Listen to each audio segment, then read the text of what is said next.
खेती तो एक बार में एक ही चीज की हो सकती है। काफी अच्छा अमाउंट हो जाता है। काफी अच्छा कैसे? पैसे का लेन देन होना ही नहीं चाहिए, बार्टर सिस्टम होना चाहिए। मैंने जमीन को 5 हिस्सों में बांटा है। अंकुरित खाता हूँ मैं। मेरे को बिठा करके मेरे दोस्तों के सामने उन्होंने मुझसे बुलवाया कि थोता चना बाजे घड़ा।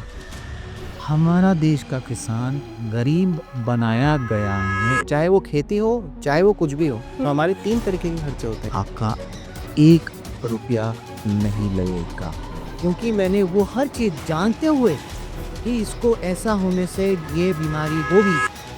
हाँ, सिर्फ शिद्दत से करना काफी नहीं होता। लोग मेरे को सीरियसली नहीं लेंगे, सक्सेस को होंगे, और नहीं होते तो आपका नुकसान न हो। Hi guys, welcome to coders eye podcast. आज हमारे साथ जो गेस्ट हैं वो है मिस्टर संगम। और मैं आपके संगम जी के बारे में थोड़ा सा इंट्रोडक्शन बताना चाहूँगी। इनकी जो स्टडीज़ हुई है वो पूरी राजस्थान से ही हुई है, यहाँ राजस्थान में ही। और अगर हम बात करें इनकी प्रोफेशनल लाइफ की, तो प्रोफेशनल लाइफ इनकी जो रही है ओवरऑल वो रही है यूएस में। देन अब ये वापस से इंडिया आए हैं अपने होम टाउन कुछ तो थोड़ा सा यूनिक करने के लिए। और अभी रिसेंटली इन्होंने एक बुक लॉन्च करी है, यस 1 एकड़ इज इनफ करके। तो अभी हम थोड़ा सा इसके बारे में बात करेंगे, बुक की थोड़ी सी डिटेल जानेंगे कि क्या मतलब इनको मोटिवेशन रहा एंड ऑल। और आज हमारे पॉडकास्ट का जो मेन मुद्दा है वो है ऑर्गेनिक फार्मिंग। ऑर्गेनिक फार्मिंग के बारे में आप सभी लोग तो वाकिफ ही हैं, सभी लोग जानते हैं, लेकिन आज हम थोड़ा सा इसके बारे में क्या अच्छाई है क्या बुराई है, और कहीं ना कहीं लोगों को ऑर्गेनिक फार्मिंग के करने के लिए थोड़ा सा खौफ रहता है, ऑर्गेनिक प्रोडक्ट्स परचेज करने के लिए भी थोड़ा सा खौफ रहता है बिकॉज ये कॉस्टली रहते हैं। तो आइए हम इसमें डिटेल से बात करते हैं संगम जी से। तो शुरुआत करेंगे हम आपकी बुक से ही सर। तो आपको ये जो बुक है आपकी, यस 1 एकड़ इज इनफ, थोड़ा सा एक बार अपनी ऑडियंस को दिखाएं ये बुक अपनी। तो ये जो बुक है इसकी इंस्पिरेशन आपको कहाँ से मिली है? इंस्पिरेशन इस बात से मिली कि हम अक्सर सुनते हैं कि देर इज माइग्रेशन, कि हम पलायन कर रहे हैं। और पलायन कहाँ से अधिकतर होता है? गांव से शहरों की तरफ। जिनके पास गांव में अच्छे खासे मकान हैं वो शहरों में जाकर के टिन शेड के नीचे रहने पे मजबूर हैं। जिनके पास गांव में अच्छी खासी ज़मीन है वो उसको बेच करके शहरों में जाकर के छोटी छोटी दड़बों समान घरों में रह रहे हैं, और एक सपने को पाल रहे हैं कि कल को जाकर के हम कुछ अच्छा कर पाएंगे, और हम धीरे धीरे गांव से कटते जाते हैं। बिल्कुल। ये चीज़ मैंने मेरे जो फादर हैं, मेरे पिताजी प्रिंस अलीम, वो समाज सेवा में हैं, और वो पिछले 30 वर्षों से यही करते आए हैं। उनको मैंने जूझते हुए देखा शिक्षा के अधिकार के लिए, और मैंने ये भी देखा कि शिक्षा का अर्थ समय के साथ कैसे बदलता जा रहा है। एक ज़माना था जब सरनेम जो होते थे ना हमारे, वो हमारे ट्रेड से रिलेटेड होते थे। अगर आप चतुर्वेदी हैं जी जी बिल्कुल, तो आपको 4 वेदों का ज्ञान होता है। बिल्कुल सर। हाँ, अगर आप कुम्हार हैं तो आप कुम्हार हैं। कुम्हार की आपको वो कलाकारी और वो सब एग्जैक्टली आने चाहिए आपको। एग्जैक्टली, है ना। बिल्कुल। लोहार सरनेम का मतलब ही था लोहार। जी बिल्कुल। हाँ, आज उस सरनेम की वैल्यू आपके ट्रेड से एसोसिएटेड नहीं है, एग्जैक्टली। और आप ना ही अपने ट्रेड और अपने स्किल को जानते हैं। ये है इस किताब के पीछे की एक मुख्य वजह, ये समझाना लोगों को कि इस दुनिया में अगर कोई चीज़ बहुत ज़रूरी है तो वो है ज़मीन। ज़मीन से अगर आप जुड़े हुए रहेंगे जी तो आप अपने आने वाली पीढ़ियों के लिए एक सुखद भविष्य की नींव रख सकते हैं। बिल्कुल। हमने कई लोगों ने ये कहानियां सुनी है, मैंने तो सुनी है अपने बाप दादाओं के बारे में कि इतनी ज़मीन थी और इतना कुछ था, और फिर ये हो गया और वो हो गया, और ले दे करके आज 1-2 एकड़ ज़मीन है। चाहे वो पार्टीशन की बात हो, चाहे पार्टीशन के बाद की सिचुएशन हो, चाहे अकाल की वजह से हो, चाहे रोज़गार की कमी की वजह से हो, बीज की क्वालिटी की वजह से हो, पानी की कमी की वजह से हो, बारिश की वजह से हो, रेगिस्तान की वजह से हो, टेम्परेचर की वजह से हो, बतेरे वजह हो सकती हैं। लेकिन आज कितने लोग हैं जो अपने दिल पे हाथ रख के ये कह सकते हैं कि हमारे पास मौका था ज़मीन का सही इस्तेमाल करने का, लेकिन चंद लाख रुपए की वजह से और इमीडिएट बेनिफिट के लिए तुरंत मिल रहे थे तो हमने वो सौदा करना अच्छा समझा। नतीजा ये, आप गिन के देख लीजिए कितने बिल्डर्स बचे हैं जो कि बहुत बड़े हैं, कितने बिल्कुल, छोटे बिल्कुल। बिल्डर्स हैं, और इस देश की जो जनता है उसके पास लैंड कितना बच गया है। तो वो रीज़न है इस किताब को लिखने का कि एक एकड़ इज इनफ। काफ़ी आप है। अपनी प्रोफेशनल लाइफ में इतने ज्यादा बिजी थे अमेरिका के अंदर, देन आपको अमेरिका के अंदर ऑब्वियसली बात है कि आज के जमाने में किसी को अगर बाहर जाने का अगर मौका मिलता है तो वो वहां पे जाके सेट होने के बाद ये नहीं सोचता कि मैं वापस इंडिया आऊं। मोस्ट ऑफ द पर्सन्स ऐसे हैं। देन आपकी अगर वहां पर लाइफ सेट थी तो फिर ऐसा क्या हिट किया आपको वहां पर से यहाँ आने का और ऑर्गेनिक फार्मिंग के अंदर अपना इंटरेस्ट शो करने का, बुक लिखने का, यही सब? देखिए, मेरा जो बचपन है ना, मैं हिमालय की गोद में पैदा हुआ। ओके। राजस्थान में नहीं, भूटान में, थिम्पू में मेरी पैदाइश है। और मेरे जो माता पिता थे वो उस वक्त भूटान में जो आज के भूटान के किंग हैं उनको भी उन्होंने पढ़ाया है। तो वहाँ नेचर से बहुत क्लोज लगाव रहा बचपन से। ओके। है ना। और फिर वहाँ से जब हम यहाँ आए तो यहाँ आने के बाद भी जब मैंने जो जितनी यादें हैं सब मेरी उसी घर में हैं जहाँ मैं आज रहता हूँ। तो नेचर से बहुत पास। मेरे घर में हर साल 5-10 सांपों का आना जाना आज भी रहता है। नेवले देखे हैं, गोयरे देखे हैं, हर तरीके के जंगली जानवर देखे हैं, है ना, नेचर के पास।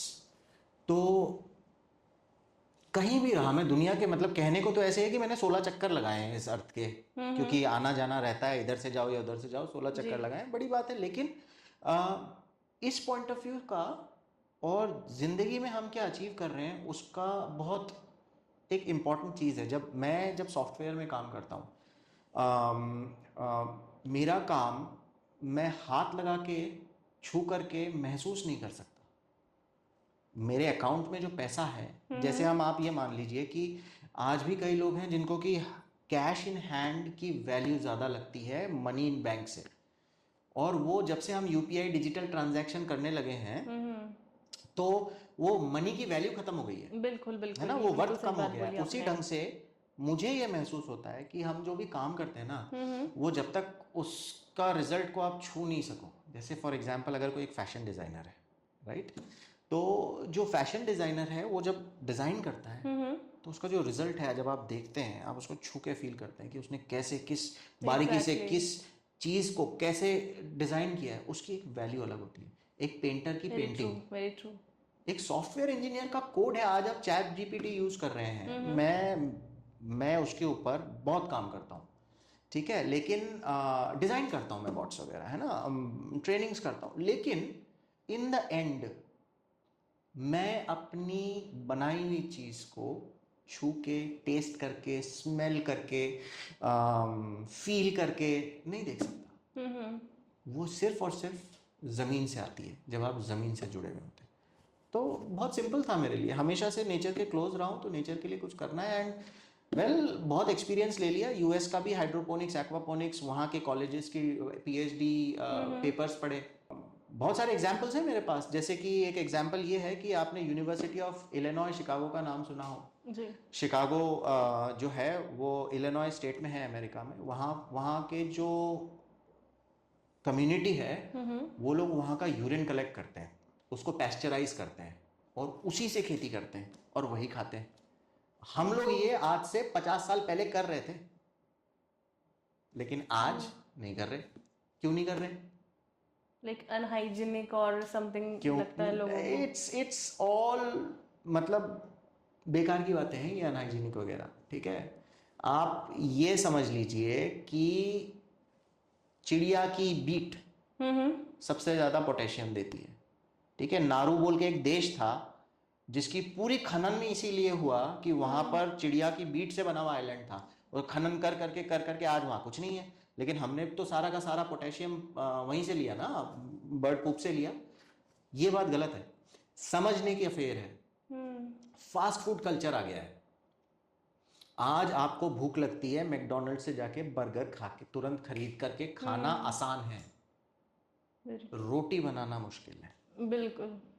रोटी बनाना सीखेंगे, जमीन से जुड़े रहेंगे तो हेल्थ रहेगी। हेल्थ रहेगी तो वेल्थ रहेगा, वेल्थ रहेगा तो जनरेशन रहेगा, जनरेशन रहेगा तो देश रहेगा, देश रहेगा तो दुनिया रहेगी। ये लंबी सोच है, इसलिए मैं वापस आया। अच्छा, आपके हिसाब से अपने देश के जो छोटे किसान हैं उनको काफी डर रहता है अपनी जमीन को लेकर, और वो ये सोचते हैं कि हम इसमें क्या कर पाएंगे, तो इसमें आपकी क्या राय है, क्या मतलब आप उनको कहना चाहेंगे? किसान अपने आप के अंदर अन्नदाता है, ये हमें मानना पड़ेगा, और इसमें से अगर कोई इसको नहीं मानता है तो वो फंडामेंटली गलत हो रहा है। और ये सवाल जायज़ है, लेकिन मैं आपको ये बता दूं कि छोटे किसान की डेफिनेशन जो है ना, वो ये है कि जिसके पास आज भी 2.5 एकड़ ज़मीन है, उसको हम सीमांत किसान बोलते हैं।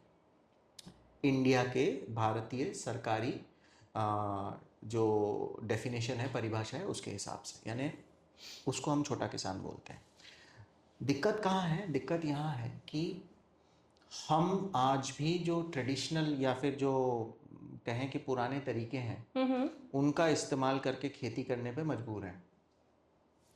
और दूसरी प्रॉब्लम ये होती है कि बंटवारे होते जा रहे हैं, क्योंकि ऑफ कोर्स आप हैं तो आपके बाद जो आपकी नेक्स्ट जनरेशन है उसमें आपकी लैंड की ज़मीन का डिवीज़न हो जाता है।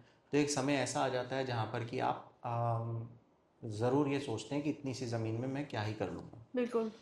लेकिन मैं ये कह सकता हूँ, दावे के साथ कह सकता हूँ, और यही चीज़ मैंने अपनी किताब में भी लिखी है विथ प्रूफ्स, रेफरेंसेस के साथ, कि 1 एकड़ ज़मीन का अगर आपने मॉडर्न टेक्निक्स यानी नई जो तकनीक है उसका इस्तेमाल करते हुए, एंड खाली सिर्फ खेती नहीं, एक कंप्लीट सिस्टम बनाते हुए अगर आप ये करेंगे, तो आप 20 लाख से 32 लाख रुपए हर साल 1 एकड़ से कमा सकते हैं।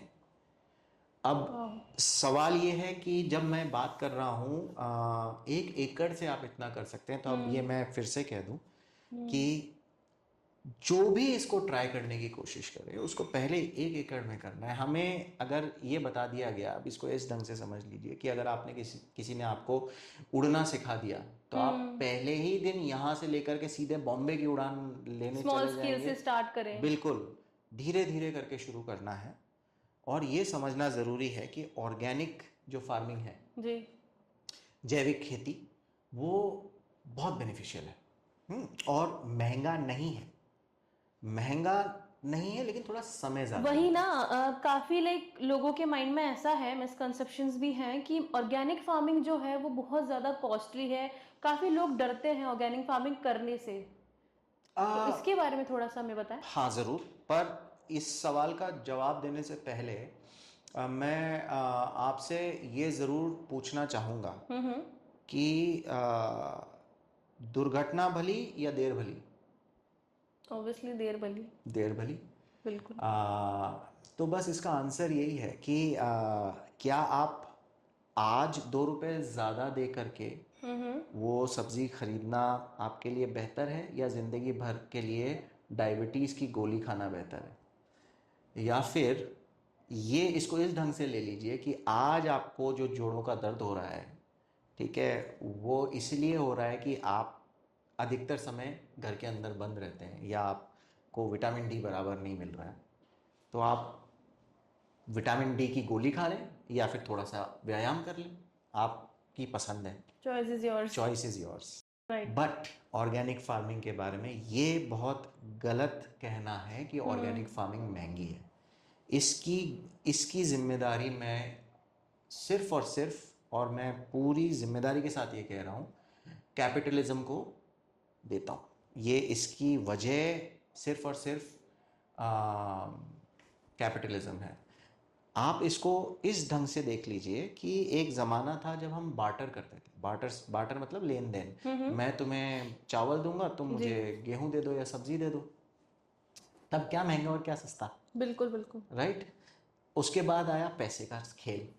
पैसे का खेल आया तो लोगों को ये लगा कि भाई इतने पैसे में इतना चावल मिलेगा और इतने पैसे में इतना गेहूं मिलेगा। राइट। तो ये सारा पैसे का खेल है। अब मैं आपको बताऊं कि अगर आपको आपकी ज़मीन की क्वालिटी पता हो, कि मेरे यहाँ पर ये खेती अच्छी हो सकती है। हाँ, अगर आपको फर्टिलाइज़र बनाना आता हो, ठीक है, अगर आपको आपके नेचर से जो एग्जिस्टिंग पेस्टिसाइड्स हैं, जैसे कि नीम से जो पेस्टिसाइड्स मिल सकते हैं, राख को पेस्टिसाइड के तरह कैसे यूज़ करना है, ठीक है, और भी बहुत सारे पेस्टिसाइड के ऑप्शन जो नेचुरली अकर करते हैं, अगर आपके पास वो इकट्ठा करने का एक सिस्टम हो तो ये सारी चीज़ें, राख किस कीमत की, नीम का पेड़ अगर आपके पास है तो उसकी खली लेकर के उससे जब आप पेस्टिसाइड बना रहे हो, क्या दाम दे रहे हो आप उसका, वो तो आपका ही है ना। या फिर आपके जानवरों का गोबर इकट्ठा कर रहे हो, मींगनी इकट्ठी कर रहे हो, उनका यूरिन, उनका पेशाब इकट्ठा कर रहे हो, और उसको यूटिलाइज करते हुए थोड़ा सा उसके अंदर गुड़ डाल के, थोड़ा सा दही डाल के, थोड़ा सा उसके अंदर बेसन डाल के, हाँ, आप उसको एनारोबिक वे में, यानी कि हवा की कमी में अगर आप उसको प्रोसेस करते हो, 10 20 30 दिन के अंदर आपका फर्टिलाइजर तैयार हो जाता है। वो जो नीचे रखी हुई बॉटल है, वो जो आप अगर आप उसको दिखाना चाहें तो ये बॉटल जो है ये उसी से बनी हुई चीज़ है। तो इसको बनाने में कोई रॉकेट साइंस थोड़ी ना है। तो मतलब ये आपकी खुद की मैन्युफैक्चरिंग है? हाँ, और बनाने में कोई मेरे को कोई रॉकेट साइंस नहीं है। मेरे को एक अच्छा खासा प्लास्टिक का एयर टाइट कंटेनर चाहिए, उसके अंदर मेरी जो बकरियां हैं उनकी मींगनी होती है, उनको पाउडर करके उसमें डाला जाता है, उसमें 200 लीटर पानी डाला जाता है, उसके अंदर 1 किलो गुड़ डाला जाता है, उसके अंदर 250 ग्राम दही डाला जाता है और 1 किलो बेसन डाला जाता है, घोट दो, ढक दो, 30 दिन में खाते तैयार। ऐसा ही बड़ा कर लो आप, किसने रोका है आपको? और क्या खर्चा हो गया इसके अंदर? यूरिया खरीदने जाओगे, उसको डालोगे। मतलब काफी अच्छी बात है कि अपन ऑर्गेनिक चीजों से ही, मतलब अपन को बाहर से कुछ लाने की जरूरत नहीं है। ये एक अच्छा खासा पेस्टिसाइड नहीं, फर्टिलाइजर अच्छा खासा फर्टिलाइजर हम यूज कर सकते हैं। हमको बाहर से कुछ भी लाने की जरूरत नहीं है, कुछ भी लाने की जरूरत नहीं है।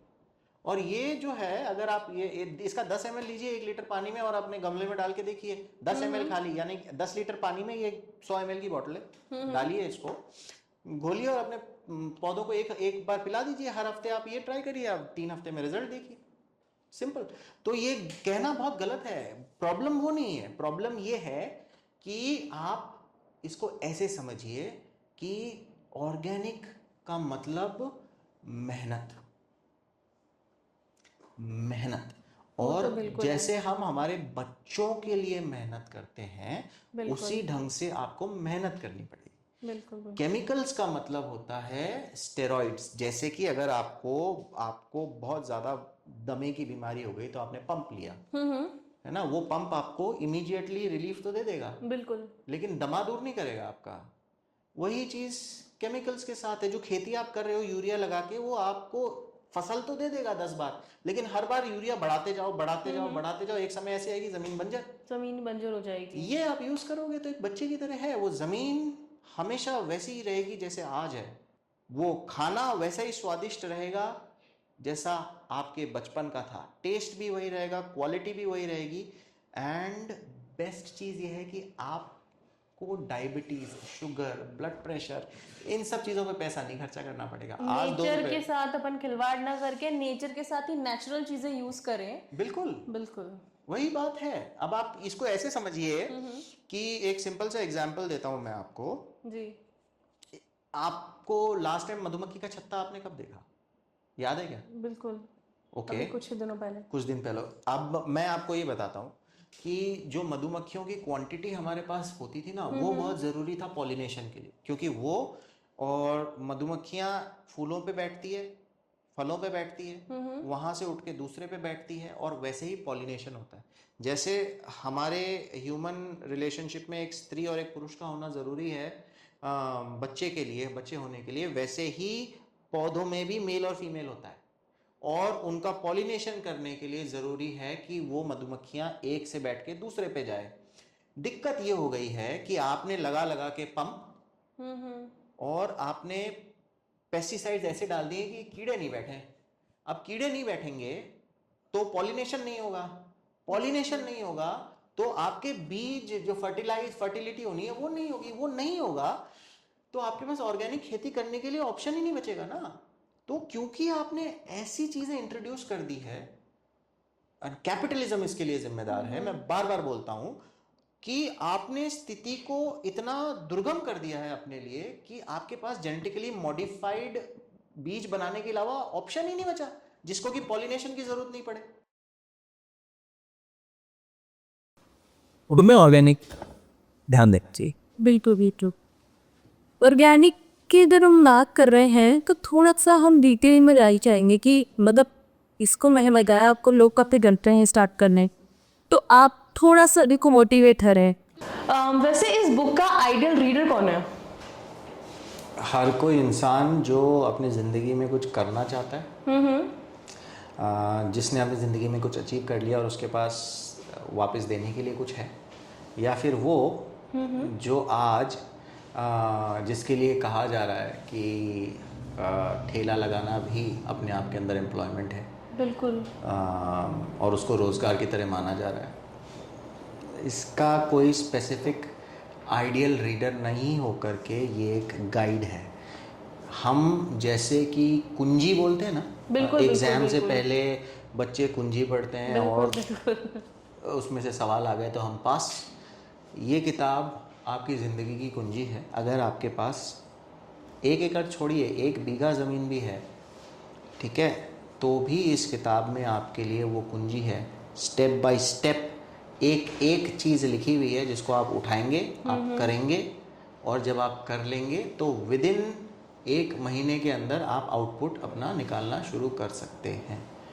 तो कुल मिलाकर के मेरा जो रीडर बेस है वो हर वो इंसान है जिसके पास ज़मीन का टुकड़ा है और वो कुछ करना चाहता है उसके साथ, बेचना नहीं चाहता।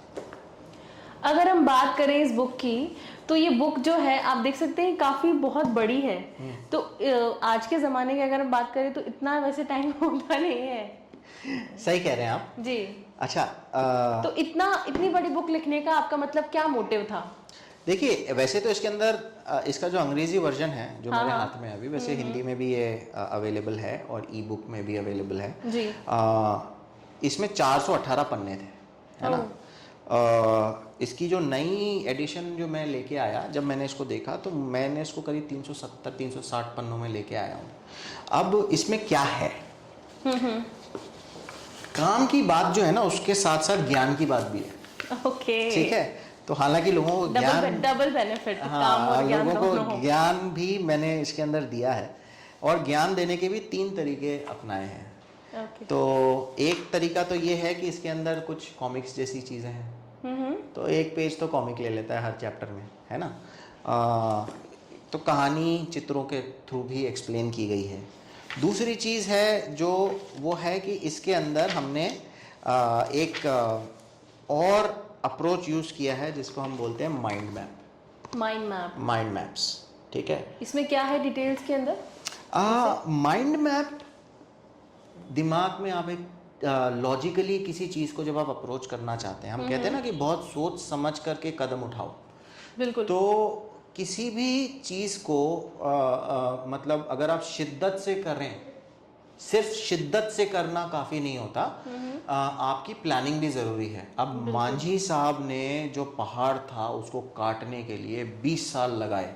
सीधा अगर नहीं काटते वो, उनका प्लान सीधा नहीं काटने का होता, अगर वो प्लान नहीं करते, टेढ़े मेढ़े हो जाते, तो वो क्या वो 20 साल में हो पाता? नहीं। तो इसीलिए बहुत ज़रूरी है कि आप किसी भी चीज़ को प्लान करके करें। तो इसमें ना जो रीडर है उसको सिर्फ ये कि भाई हमें इतनी मोटी किताब क्या पढ़नी है, मैं बताता हूँ, इसको 3 तरीके से पढ़ा जा सकता है।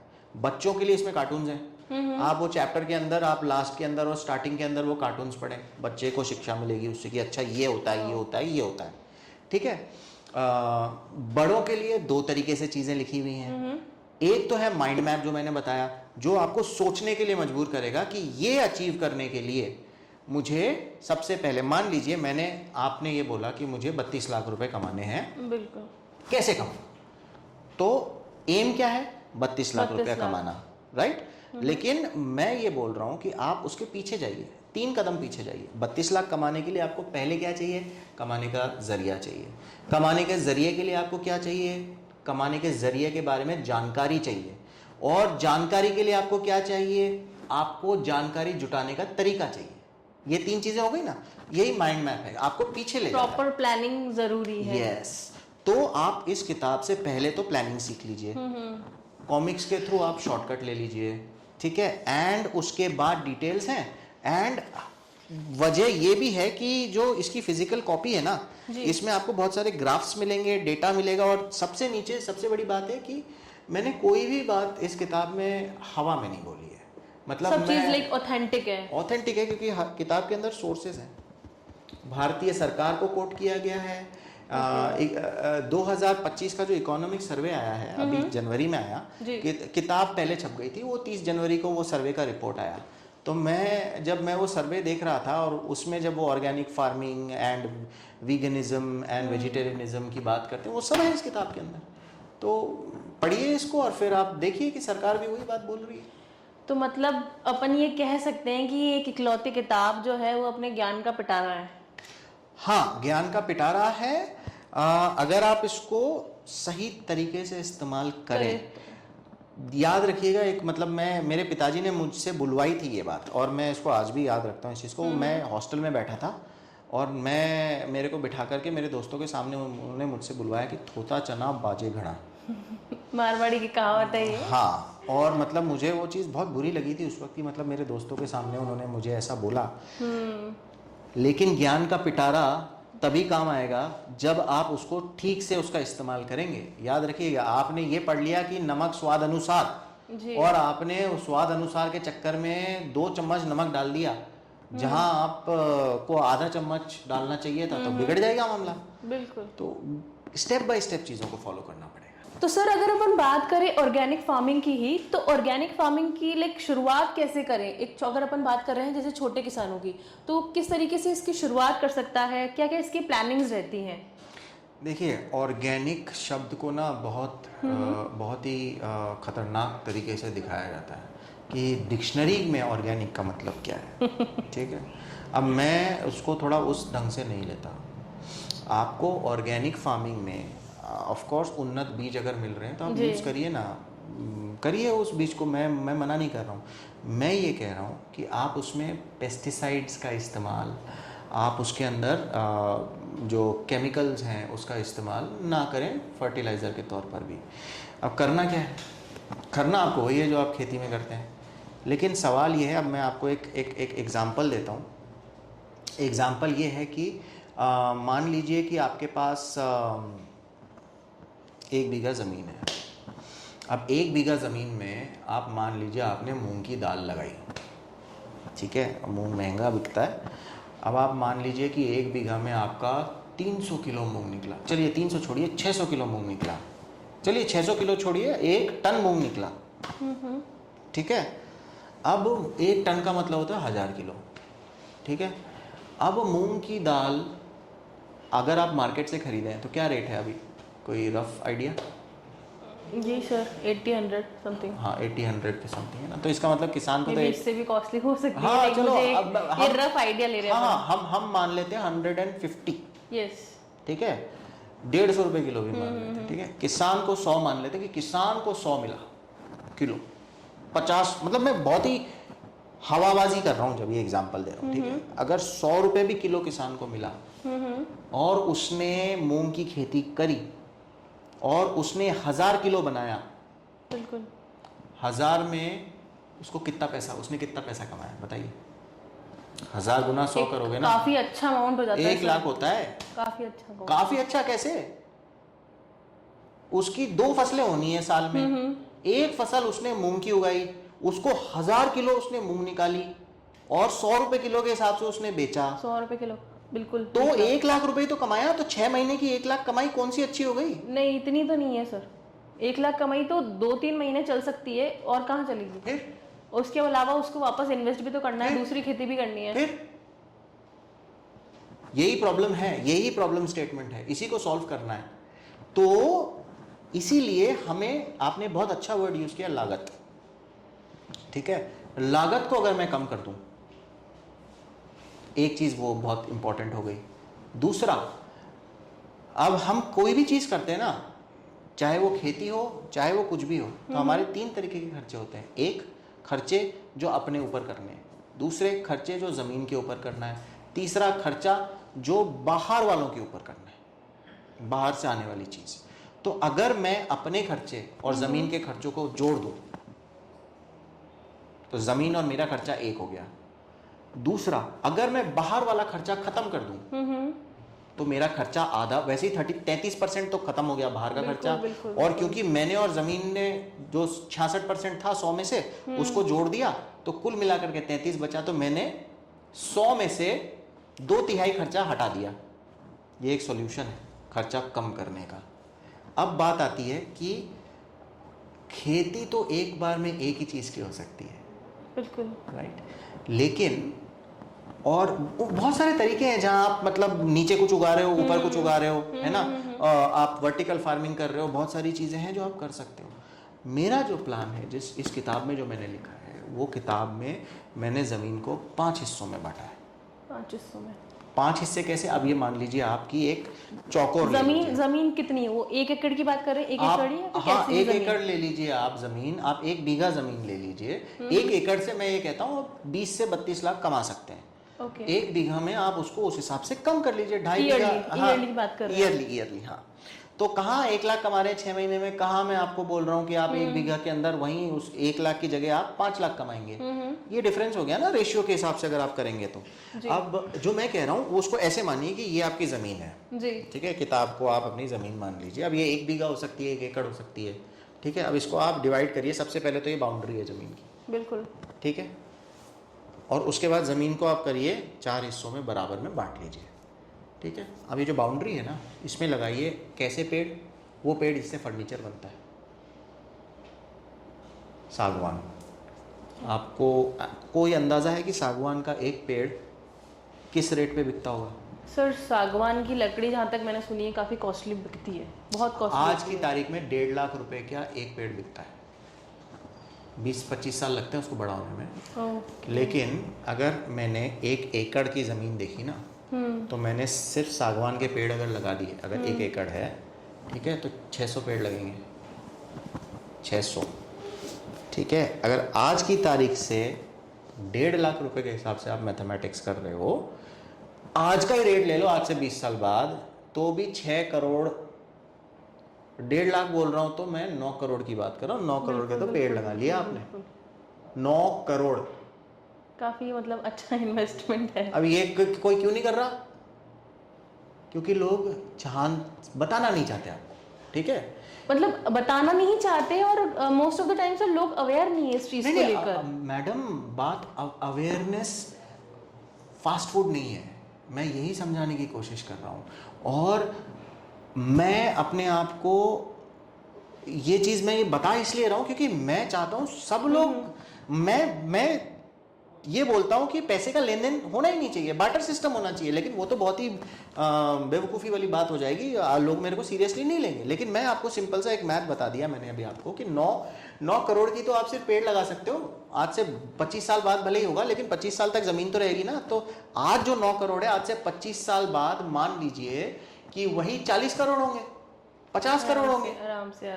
ठीक है, पहली चीज़ तो ये। दूसरी चीज़ जो मैं ये कहने की कोशिश कर रहा हूँ, इसके अंदर ये है कि आपने 4 सेक्शन डिवाइड कर दिए। अब मैंने आपको एग्जांपल दिया, अगर आपने मूंग की दाल लगाई, 1 लाख रुपए कमा रहे हो, उसको साइड में रखो। मैं बोलता हूँ इसको 4 में डिवाइड करो, मॉडर्न टेक्निक्स यूज़ करो, हाइड्रोपोनिक्स करो एक हिस्से में। हाइड्रोपोनिक्स मतलब जहाँ पर कि पानी का सिर्फ इस्तेमाल होता है खेती के लिए, उसमें आपको किसी भी ढंग से मिट्टी का काम नहीं होता, वर्टिकल फार्मिंग होती है। कैसे होती है, क्या होती है, किताब में है, और डिटेल में कभी हम डिस्कस करेंगे तो मैं हाइड्रोपोनिक्स को अच्छे से दिखा भी दूंगा, मेरा फार्म भी दिखा दूंगा। मैं चाहता हूँ लोग करें, है ना, पहली चीज। दूसरी चीज, तो आपने एक सेक्शन में हाइड्रोपोनिक्स किया। अब मेरी मशीन जो है मेरे पास हाइड्रोपोनिक्स की, वो रोज 125 किलो का अंकुरित और उगा हुआ चारा निकालती है, ठीक है।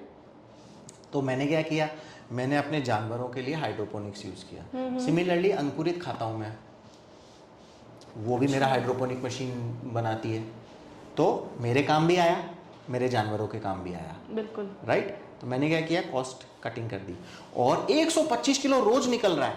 365 दिन में कितना टन निकल गया, आप ये सोचिए। तो ये कैसे हो रहा है, इतनी सी जगह में कर रहा हूं मैं, और मेरा तो बहुत छोटा सा मशीन है, ठीक है। अब ये तो बहुत ही छोटी सी मेरी मशीन है, जो कि ये मान लीजिए 15 फीट बाय 10 फीट की मशीन है मेरी, उसमें 1 से 25 किलो का रोज आउटपुट निकलता क्या है। कॉस्ट पड़ जाती होगी सर इसके पूरा मतलब सेटअप की अपने? सेटअप की मशीन की हाँ, वो गवर्नमेंट सब्सिडाइज्ड है ओके एंड एग्जिस्टिंग कंपनीज हैं जो ये मशीन्स बनाती हैं। मैंने उसके अंदर इम्प्रूवमेंट्स किए हैं अपनी तरफ से भी, मतलब तो खुद का और costing- कस्टमाइज कर लिया आपने? हाँ कस्टमाइज कर लिया ताकि हम इसको कॉस्ट को रिड्यूस कर सके। लेकिन जो भी प्रॉफिट मेकिंग कंपनीज हैं वो इस छोटी मशीन का 5, 5.5, 6 लाख रुपए लेते हैं। ओके ठीक है, तो इतने में ही सेटअप हो जाता है। प्लीज खुद कोशिश करने मत जाइए। वही वाली बात होगी कि आप कुछ अच्छा करने जाएंगे लेकिन आप टेक्निक सही नहीं इस्तेमाल करेंगे तो गड़बड़ हो जाएगी। प्लानिंग जरूरी है हर चीज के लिए, जैसे कि बताया था साइंटिफिकली ये एक साइंटिफिक चीज है, याद रखिएगा। आप जब किसी चीज को नेचर ने जो है ना उसने हाइड्रोपोनिक्स का इजाद नहीं किया, आपने बनाया। तो जब आप नेचर के अगेंस्ट जाके कोई चीज़ करते हैं ना, तो उसमें अगर आप 19-20 करते हैं ना, रिजल्ट कभी अच्छा नहीं आएगा। उसको जैसे अगर हम बोलते हैं 1 + 1 2 ही होता है, 1 × 1 1 ही होगा। ठीक है, तो यही वाली बात है कि मैथ्स हमने जो डिसाइड करी है उसी हिसाब से आपको ये सोल्यूशन भी करना है, खुद जुगाड़ पे मत जाइए। तो हाइड्रोपोनिक्स लगाइए एक सेक्शन में जी। दूसरे सेक्शन के अंदर आप जो है ऑर्गेनिक खेती करिए, खाद खुद बनाइए, पेस्टिसाइड्स खुद बनाइए। जब पेड़ों से मिल रहा है, नीम लगा लीजिए, नीम की खली से आप बनाइए पेस्टिसाइड्स। ठीक है, फर्टिलाइज़र बनाना है तो मैंने आपको सोल्यूशन बता दिया। और भी फर्टीफिश जैसी कहानी लिखी हुई है किताब के अंदर, फर्टीफिश की कहानी है। आप देखिए कि मछली से कैसे खाद बनता है, तो दूसरे सेक्शन में आप वो करिए। ठीक है, ऑर्गेनिक फार्मिंग जिसमें आप लगा रहे हैं, आपकी सब्जियां लगा रहे हैं। और तीसरा जो सेक्शन है आपके पास, उस तीसरे सेक्शन में आप शेड बनाइए जहाँ आप जानवरों को रखेंगे, छोटे बकरियों को रखिए, भेड़ों को रखिए, उनको पालिए। ठीक है, और जो चौथा सेक्शन है, और इनकी सेल से आपको पैसा मिलेगा, राइट। और जो चौथा सेक्शन है वहाँ पर आप देखिए, मैं जैसे अभी आपको जो मैंने सैंपल दिखाया था मेरा, वो एक प्रोसेसिंग प्लांट में ही कर रहा हूँ ना मैं, मैं उसको प्रोसेस कर रहा हूँ सबको। तो वो चौथे सेक्शन में प्रोसेसिंग प्लांट बनाइए जहाँ अपना खाद बना रहे हैं आप, जहाँ आप जो हाइड्रोपोनिक्स के अंदर आप एक हेल्थ के हिसाब से व्हीट ग्रास बोल के एक चीज़ होती है, गेहूं का जो घास होती है ना उसको, वो कोलेस्ट्रॉल के लिए, प्रेशर के लिए बहुत अच्छी चीज़ है, एंटीऑक्सीडेंट का काम करती है, आपकी ब्लड सर्कुलेशन के लिए अच्छा है। तो वो सारी चीज़ें ग्रो करते हैं। आप मेरे यूट्यूब माफ़ कीजिएगा फेसबुक पे जाएंगे तो आपको दिख जाएगा कि कैसे क्या होता है, वो सारी चीज़ें मैं पोस्ट करता रहता हूँ। तो वो उनको काटिए, उनको सेल करने का प्लांट बनाइए यहाँ पर, है ना। आपको कितना पड़ रहा है, आपको मैं फैक्ट बता रहा हूँ, 2 किलो गेहूं से आप 400 ग्राम 500 ग्राम व्हीट ग्रास बना सकते हो। ठीक है, फ्रेशली आप लोकल लोगों को दीजिए उसी चीज़ को। तो वो व्हीट ग्रास जब आप फ्रेशली अपने लोगों को दे रहे हैं, खुद कंज्यूम कर रहे हैं, तो वो आपका 100 ग्राम 100 रुपए के हिसाब से बिक रहा है। तो आपने अगर 500 ग्राम भी रोज बनाया तो 500 रुपीज, 15,000 का बिजनेस तो आपका यहीं से आ रहा है। 1,80,000 साल का तो आप सिर्फ व्हीट ग्रास से जनरेट कर रहे हैं। और 2 किलो गेहूं अगर आप लगा भी रहे हैं, 30 रुपए किलो गेहूं भी ले लो तो 60 रुपए का तो गेहूं लगा आपका। तो 60 रुपए आपने लगाए, 500 रुपए आपने कमाए, तो 440 कमाए ना रोज के। सिंपल सी मैथमेटिक्स है करने के लिए, लेकिन पूरा सिस्टम चाहिए, प्लानिंग चाहिए, चाहिए और हर चीज कनेक्टेड है। उतना ही डेडिकेटेडली उस चीजों में लगना पड़ता है। हाँ, मतलब देखिए, जैसे हम ये फिर एक मैं एग्जांपल देता हूँ आपको, इसको ऐसे समझ लीजिए कि हम एफडी करते हैं, बिल्कुल 5 साल के लिए करते हैं, मतलब 5 साल तक उस पैसे को हाथ नहीं लगाना है। ठीक है, फिर होता है एक चीज हम बोलते हैं, हम रिकरिंग डिपॉजिट कर लेते हैं कि हर महीने थोड़ा SIP बोलते हैं आजकल के उसमें, है ना, सिस्टमैटिक इन्वेस्टमेंट प्लान कर लिया आपने कि भाई हर महीने हम थोड़ा जमा करा रहे हैं। ठीक है, और फिर एक होता है आपका वन टाइम इन्वेस्टमेंट।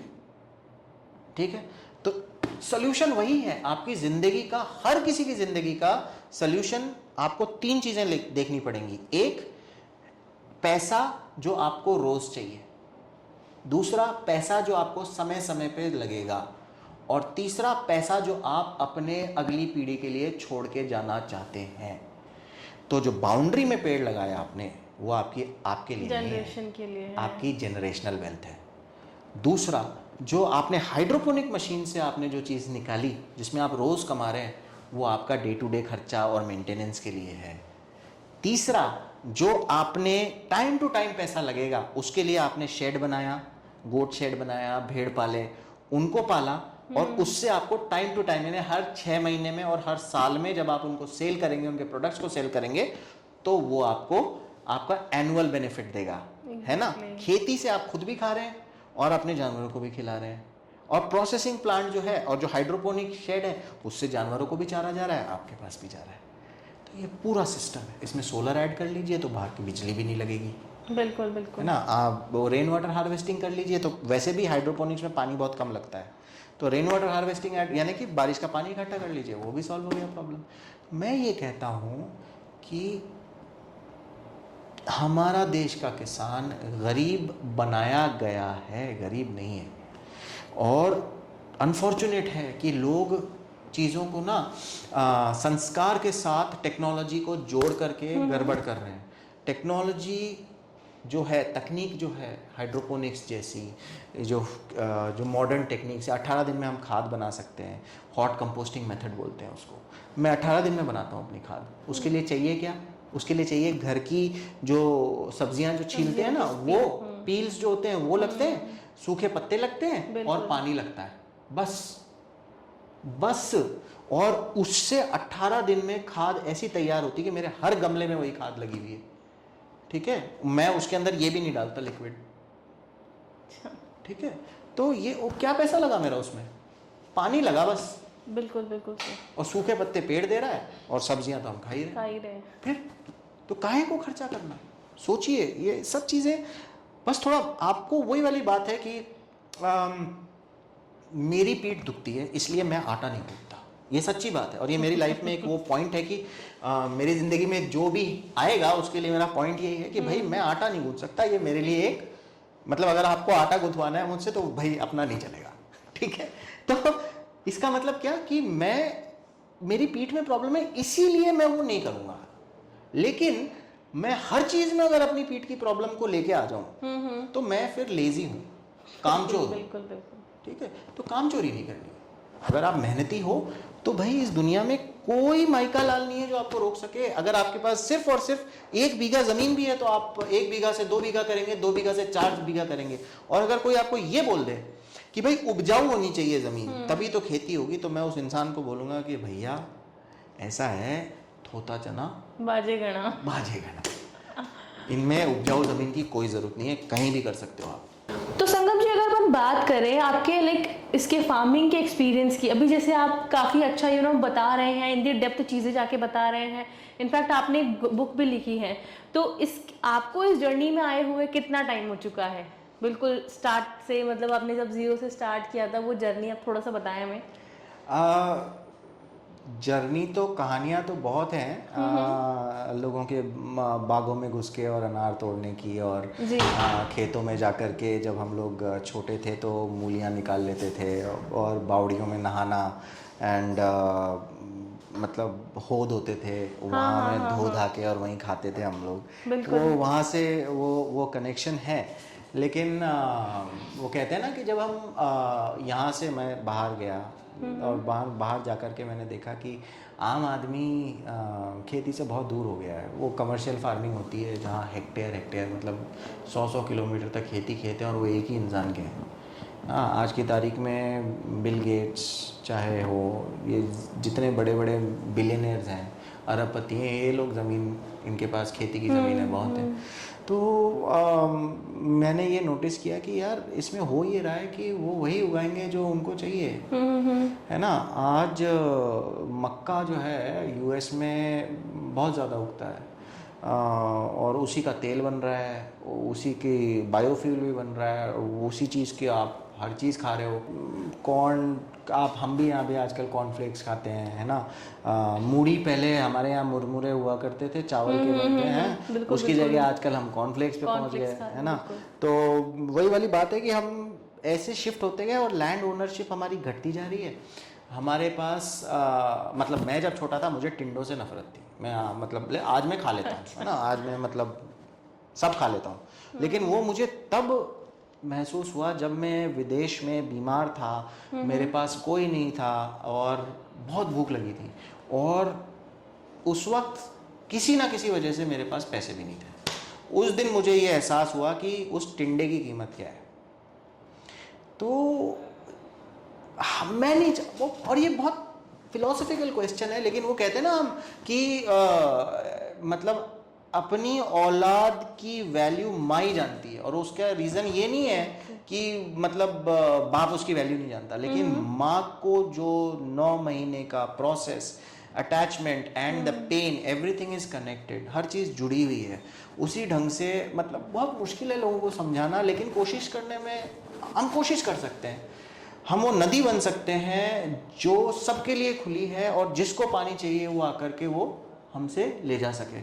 मछली वहाँ हो सकती है, आदमी पानी लेना चाहे ले सकता है, अब आदमी पेशाब करना चाहे तो पेशाब भी कर सकता है उसमें, वही होता है। लेकिन नदी थोड़ा ना रुक जाएगी वो कहते हैं। तो हमारा काम ये है कि हम लोगों को ये बताएं कि इस दुनिया में ज़मीन से बड़ी कोई चीज़ नहीं है, पहली चीज़। दूसरी चीज़ ये कि एक्सप्लॉयटेशन की एक लिमिट होती है, एंड एक्सप्लॉयटेशन का लिमिट का मतलब ये कि जितनी ज़मीन हम ऑलरेडी खेती में इस्तेमाल कर रहे हैं ना, उससे ज़्यादा आप जितना ज़्यादा बढ़ते जाओगे उतना ही आप प्रकृति के साथ खिलवाड़ करते जाओगे। जैसे कि अमेज़ॉन रेन फॉरेस्ट जो है उसको काट के और वहाँ खेती करने की कोशिश करना, क्यों? क्योंकि भाई अन्न चाहिए। बिल्कुल सर। राइट, तो उससे नतीजा क्या? क्लाइमेट चेंज पे फ़र्क पड़ रहा है। दूसरा ये कि जैसे आपने इजिप्ट में कॉटन लगा लिए है, तो उससे क्या होगा? पानी बहुत ज़्यादा चाहिए उस पौधे को, तो वो क्या करेगा? पानी की प्रॉब्लम क्रिएट करेगा। राइट, तो आपको इसको भी देखना है, और इसीलिए ये बहुत ज़रूरी है। मैं फिर से बार बार बोलता हूँ कि एनिमल्स का रोल हमारे पास सस्टेनेबिलिटी यानी कि साथ जीने की एक फूड चेन है, और एक वजह है जिस वजह से ह्यूमन बीइंग जो है ना वो एक ओमनीवोर है। ओमनीवोर मतलब जो मांसाहारी भी है और फलाहारी भी है ना, तो शाकाहारी भी है। हमें वो बैलेंस रखना पड़ेगा, नहीं तो हम 9 अरब लोग होने वाले हैं।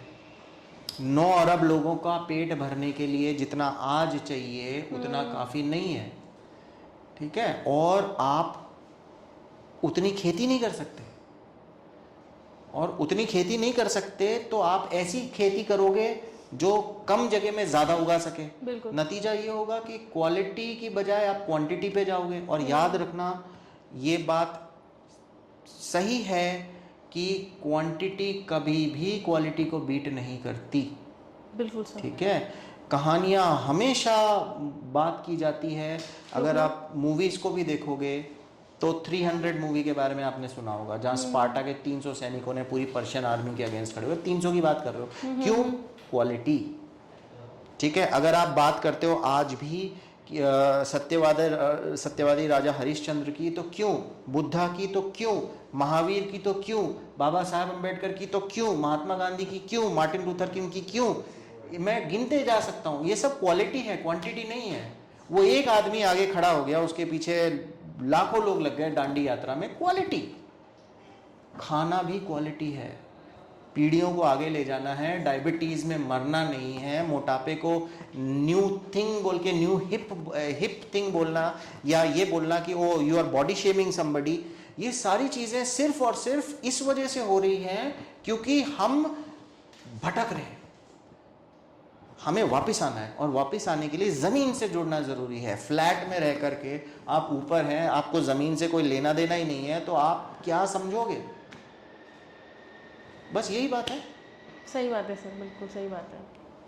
तो सर आपकी ओवरऑल जर्नी तो लाइक काफ़ी इंटरेस्टिंग है और काफ़ी हमें अच्छी लगी, लेकिन बात करें आपकी जो जर्नी है, लाइक अब बात करें आपकी बुक की ही, तो इसमें आपको क्या चैलेंजेस आए सर ओवरऑल? आपकी अगर फार्मिंग की जो जर्नी है और आपकी बुक लिखने की जर्नी है, इसका क्या चैलेंजेस आपने फेस किए हैं? देखिए, किताब लिखना मेरा गोल नहीं था। मैं अपनी थीसिस कर रहा था, पीएचडी। ओके। एंड मैं एक्चुअली इस चीज़ को एक पेपर के तौर पे लिखना चाहता था, लेकिन मुझे ये रियलाइज़ हुआ कि जो प्रोसेस होता है ना, वो बहुत ही आपको चूस लेता है, और जो एक्चुअल इन्फॉर्मेशन आप आम आदमी के पास पहुंचाना चाहते हैं वो पहुंचती नहीं है। तो मैंने फिर इसको एक किताब के तौर पे लिखा, जिसमें कहानियाँ हैं। इसमें कई सारी कहानियाँ हैं, लोगों की कहानियाँ हैं, जर्नीज़ हैं, इन्फॉर्मेशन है। तो लिखने में डेटा कलेक्शन में थोड़ा सा समय लगता है, लेकिन मैं खुल के बोलता हूँ कि टेक्नोलॉजी का इस्तेमाल, एंड लकीली क्योंकि मैं टेक्नोलॉजी बैकग्राउंड से हूँ तो टेक्नोलॉजी का इस्तेमाल करना मुझे आता है। मैं आर्टिफिशियल इंटेलिजेंस को यूज़ कर सकता हूँ, तो बहुत सारी डेटा गैदरिंग के लिए वो किया। साथ ही साथ में चैलेंजेस में इसको छोटा करना, एडिटिंग का जो मामला होता है वो रीविज़िट करना बार बार, हर किताब को लिखने में थोड़ा सा चैलेंज होता ही है।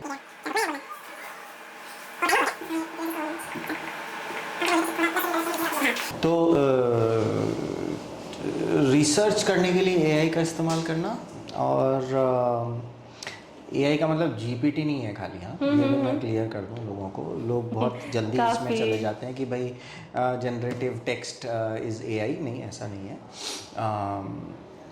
रिसर्च के लिए हमने उसका इस्तेमाल किया, सोर्सेज ढूंढने के लिए हमने गवर्नमेंट आर्काइव्स में गए, हमने बजट्स को देखा, हमने बहुत, तो हर आपको किताब के हर पन्ने के नीचे आपको सोर्स मिल जाएगा कहाँ है। हमने न्यूज़पेपर्स को भी गया है ना, तो रिसर्च में बहुत समय लगा, वो एक मेन चैलेंज था। और दूसरी चीज़ ये थी कि ये ना बहुत लिमिटेड, मतलब अब मैं बोलूँ सस्टेनेबिलिटी, या मैं बोलूँ कि इसको ऐसा करने से आपका भला हो जाएगा, भाई हर किसी को शॉर्टकट चाहिए, तो शॉर्टकट नहीं है इस किताब में। बट हाँ ये गारंटी है कि अगर आप इसको पढ़ेंगे, इसको फॉलो करेंगे, तो आप अपनी ज़िंदगी में कुछ ना कुछ पॉजिटिव लेके जाएंगे, चाहे खेती करें या नहीं करें। बिल्कुल। ऑर्गेनिक फार्मिंग अगर कोई करता है सर, कोई वही स्मॉल स्केल का फार्मर है, तो उसको क्या चैलेंजेस आने वाले हैं? क्योंकि आपकी जो ओवरऑल जर्नी रही है, अगर क्योंकि आप भी ऑर्गेनिक फार्मिंग करते हैं, आपने तो पूरा बुक ही लिख डाली इसके ऊपर। अगर हम बात करें स्मॉल स्केल फार्मर्स की, तो उनको क्या चैलेंजेस आ सकते हैं? और आप उनको लाइक प्रायर बता दे तो वो चैलेंजेस उनको ज़्यादा नहीं, मतलब थोड़ा नहीं आएंगे चैलेंजेस। तो किताब में बीमारी से लेकर के, इलाज से लेकर के, प्रिवेंशन से, मतलब ये कि बीमारी को पहले पता कैसे लग जाए कि ये बीमारी होने वाली है, ठीक है, उसकी दवा, उसकी दारू, उसका इलाज, उससे बचाना, मतलब हर चीज़ लिखी हुई है इस किताब में। तो कुल मिलाकर के ये है कि भाई चैलेंजेस जो हैं वो मैंने झेल लिए। जी जी जी, ठीक है, झेल करके ही ये किताब बनी है। मैंने 25 लाख के आसपास का नुकसान उठाया है इस किताब को कंप्लीट करने में, क्योंकि मैंने वो हर चीज़ जानते हुए कि इसको ऐसा होने से ये बीमारी होगी, मैंने होने दी।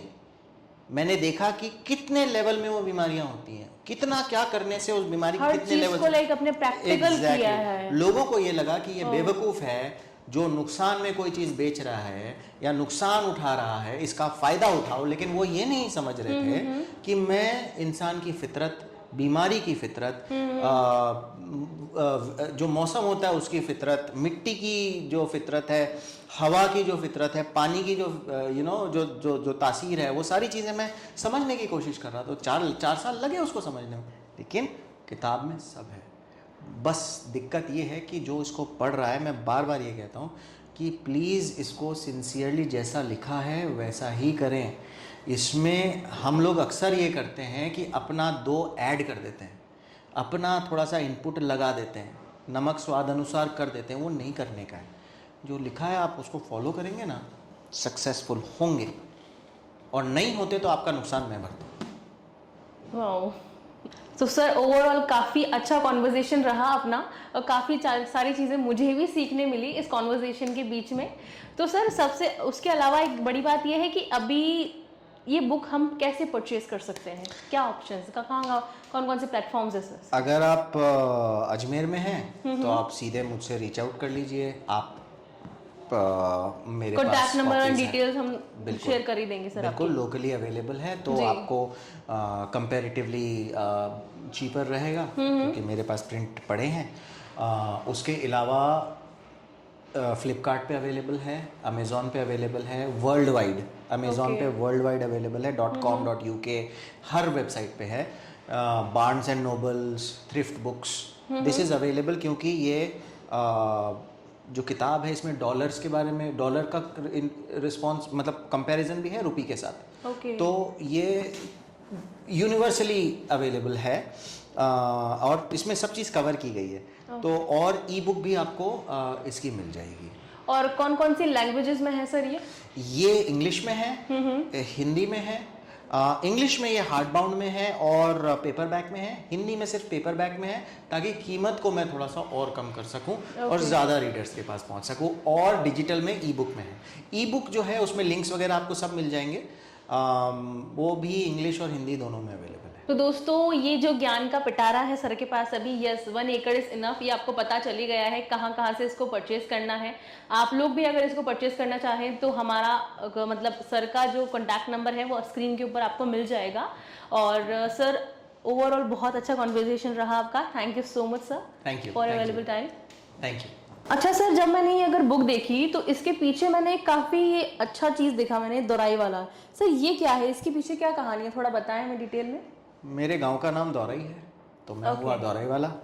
और जब आपने चैलेंजेस के बारे में एक सवाल पूछा था मुझसे पहले कि क्या चैलेंजेस आए, तो एक चैलेंज ये भी होता है कि जब हम किसी चीज़ को लिखना चाहते हैं ना और हम पब्लिशर्स के पास जाते हैं तो पब्लिशर पहले बोलता है कि इतनी प्रिंट के इतने पैसे दे दो, उसके बाद आप ही को सेल्स करनी है, आप ही को मार्केटिंग करनी है, नहीं तो फिर वो एक मुश्त पैसा लगता है।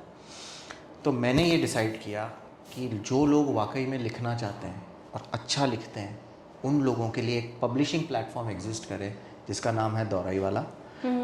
आप मेरे पास अपनी मैन्युस्क्रिप्ट लेके आइए, आपका 1 रुपया नहीं लगेगा, मैं उसको पब्लिश करूँगा। एवरीथिंग फ्रॉम द कॉस्टिंग, यानी कि जो खर्चा आया है वो बुक के सेल्स रेवेन्यू से हम निकालेंगे और उसके बाद आपको रॉयल्टी मिलेगी, लेकिन आप छपेंगे ज़रूर अगर आपने अच्छी लिखी है। तो इसीलिए दौराई वाला। नाइस, बहुत अच्छी बात है सर। अच्छा दोस्तों, तो अगर आप इस बुक को परचेज करना चाहते हैं तो कोडर साहिब के चैनल पर ही डिस्क्रिप्शन में आपको लिंक मिल जाएगा नोशन प्रेस करके, जिसमें ही कूपन कोड मेंशन है 20% का कोडर साहिब के व्यूअर्स के लिए स्पेशली, तो आप वहां से परचेज कर सकते हैं काफ़ी अच्छे डिस्काउंट के साथ। Thank you so much.